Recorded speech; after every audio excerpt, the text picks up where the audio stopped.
जय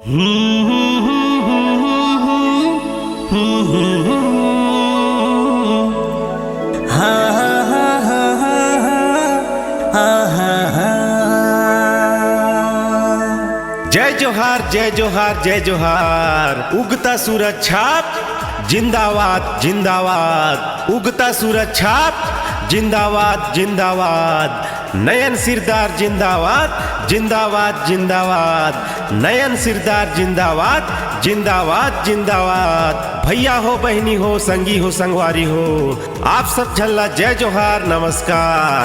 अब आगे है नयन सिरदार, क्षेत्र के विकास पर अब की बार नयन सिरदार। जिला पंचायत सदस्य क्षेत्र प्रेमनगर के विकास पर उगता सूरज छाप में मोहर लगा के भारी बहुमत से विजयी बनाना है और जिताना है। नयन सिरदार ला हमारे दीदी ला जुर्मिल जीता बो ए बार ना।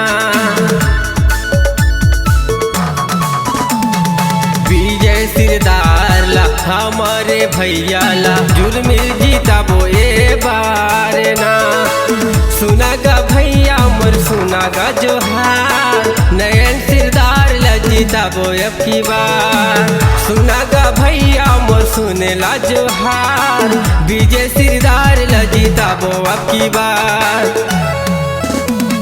विजय सिरदार ला हमारे भैया ला मिलके जीता बो अब की बार ना। नयन सिरदार ला हमारे दीदी ला जुर्मिल जीता बो अब की बार ना। सुनागा भैया मोर सुनेला जोहार, सूरज छापे में मोहर लगा। सुनागा भैया मोर सुनेला जोहार, सूरज छापे में मोहर लगा। ग्राम भगवानपुर बांझी के रहैया, आप सब झल्ला सेवा जोहार प्यार भरा नमस्कार।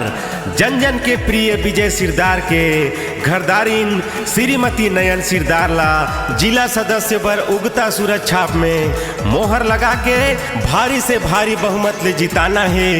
याद रखिया सूरज छाप मने मन सूरज छाप सूरज छाप ला चुन ले मौका नहीं बार जाने माने हमर प्रत्याशी श्रीमती नयन सिरदार ला हमन यही जिला जीता हमर वादा है इरादा है।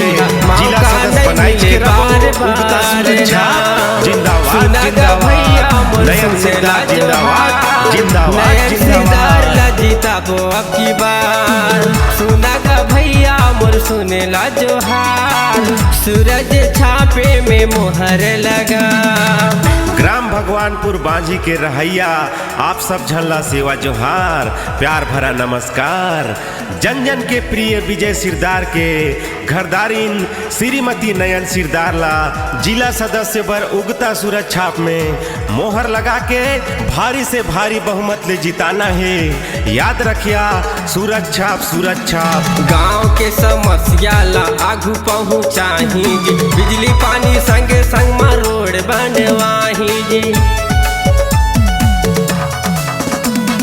गांव के समस्या ला आगू पहुँचाही जी, बिजली पानी संगे संग में रोड बनवाही जी।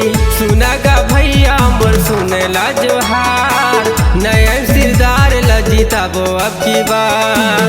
सुनागा भैया मोर सुनेला जोहार, विजय सिरदार ला जीता बो अब की बार। सुनागा भैया मोर सुनेला जोहार, सूरज छापे में मोहर लगा।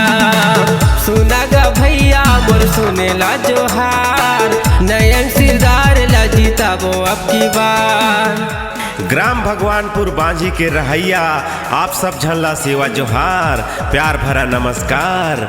जन जन के प्रिय विजय सिरदार के घरदारिन श्रीमती नयन सिरदार ला जिला सदस्य पर उगता सूरज छाप में मोहर लगा के भारी से भारी बहुमत ले जिताना है।